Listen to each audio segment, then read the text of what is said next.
લીમડી ભોગાવવા નદીની દુર્દશા જોઈ આ વિસ્તારમાં રહેતા અને નાનપણથી આ ભોગાવો નદીમાં રમતા રમતા મોટા દાદા બન્યા દુઃખી।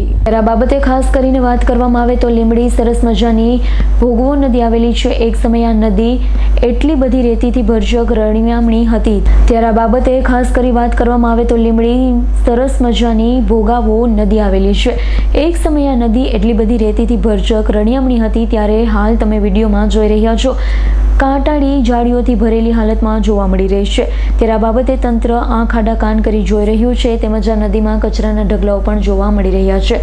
ત્યારે નદીમાં નાનપણે જેણે વિતાવ્યું, આ નદીમાં મિત્રો સાથે ફરી મળી રમતગમત રમ્યા, પાણી નહેરોમાં નાહ્યા અને હાલ જવાના ચહેરા ઉપર ચામડીની કરચલી ઉપસી આવેલી છે તેવા વૃદ્ધ આ નદીની આવી દુર્દશા થયેલી જોઈ ખૂબ જ દુઃખની લાગણી અનુભવી રહ્યા છે।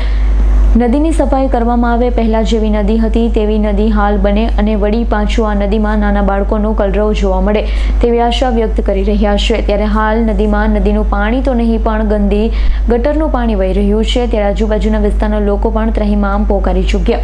જ્યારે નદીમાં જેણે નાનપણ ગુજાર્યું છે, મોટા થયા છે તેવા લીમડી વાસીઓની લાગણી દુભાઈ રહી છે। શું તંત્ર આવા વડીલોની, વૃદ્ધોની લાગણી અને માંગણીને પૂરી કરશે ખરા? વર્ષો વીતી ગયા ઘણા।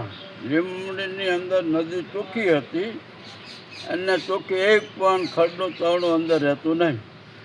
અત્યારે જોયું છે તો નદી આખી કાંટા છે, બધું ઉગન બાવળ્યા, પડકા, યારું, ઘોયો, સીંડી, આ બધા જાનવરો અંદર રાતના માણસોને દિવસના જવું આવવું ટેન્શન લાગે છે। માણસોને બીક લાગે નદીમાં જવા।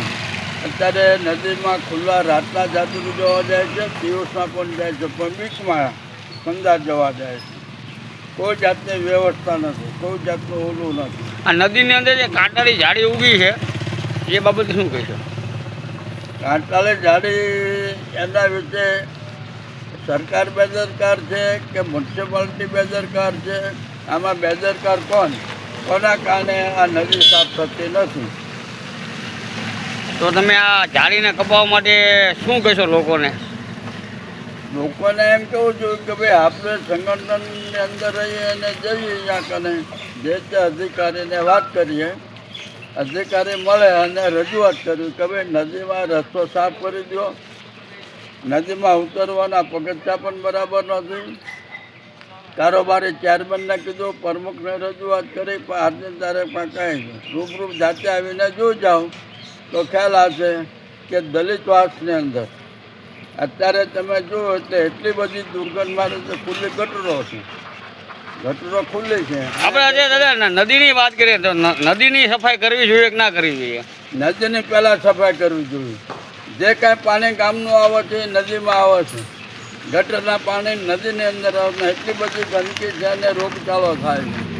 દવાખાના અંદર જોજો તો હાજરી કેટલા જણાની રોજના કેસો થતા હશે ઝાડા ઉલટીના, એ તો કેસ ઉપરથી ખબર પડી જાય। વાતો કરવા માટે કાંઈ છે નહીં, રૂબરૂ કેસ દવાખાને જવું જોઈએ, માહિતી લેવી જોઈએ આરોગ્ય ખાતાએ, અને અહીંયા પણ આવવું જોઈએ આરોગ્ય ખાતાવાળાએ કે ભાઈ નદીમાં અંદર સફાઈ થાય છે કે નથી થતું? આટલી બધી જાડી છે, જીવજંતુ રાતના અમારે જવું આવવું મુશ્કેલ। અમે લાકડીના ટેકા હલવાવાળા માણસો, અત્યારે ઉંમર મારી થઈ ગઈ 80થી 87 વર્ષ થયા, હવે કેવી રીતે જવું નથી? ઉતરવાની હિંમત નથી હાલતી।